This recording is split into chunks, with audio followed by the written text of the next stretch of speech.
En 1908, Theodore Roosevelt a déclaré que le Grand Canyon était un monument national. Il attire environ 6 millions de personnes du monde entier. En 1855, un archéologue s'est frayé un chemin à travers le passage étroit avec sa petite lanterne. Il a juste été surpris par ce qu'il a vu. Il a creusé un passage étroit et alors qu'il s'avançait dans la grotte, c'était comme un rêve archéologique, devenu réalité. Il a vu toutes ces statues d'or, d'objets de valeur incroyable, toutes ces écritures étranges sur les murs, qui, selon lui, ressemblaient à des hiéroglyphes. Pour lui, ce qu'il aurait trouvé, ce serait une ancienne tombe égyptienne. Il a dit qu'il y avait une mélodie dorée qui ressemblait à une momie et qu'il y avait divers corps momifiés. Il est descendu à environ 1400 pieds sous la surface. Il y avait un long passage, de nom, dans lequel il a fouillé et a trouvé une autre chambre.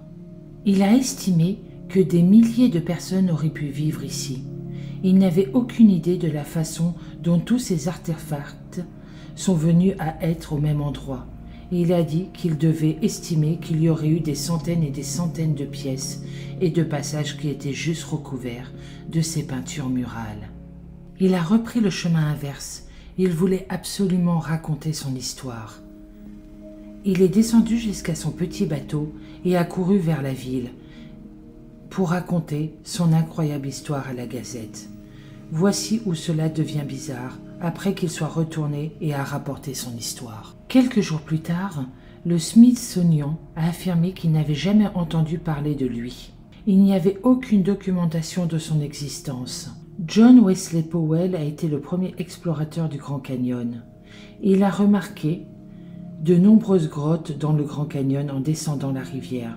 Lui et ses hommes ne peuvent certainement pas couvrir les vestiges découverts des civilisations précédentes, y compris des chemins bien usés et diverses ruines avec des écrits différents sur eux. Et il est également remarquable que les Indiens Hopi qui vivaient dans les alentours de cette région disent que leurs ancêtres vivaient autrefois dans un monde souterrain. Donc qui était ce fameux archéologue qui a découvert toutes ces grottes? À ce jour, cela reste encore un mystère.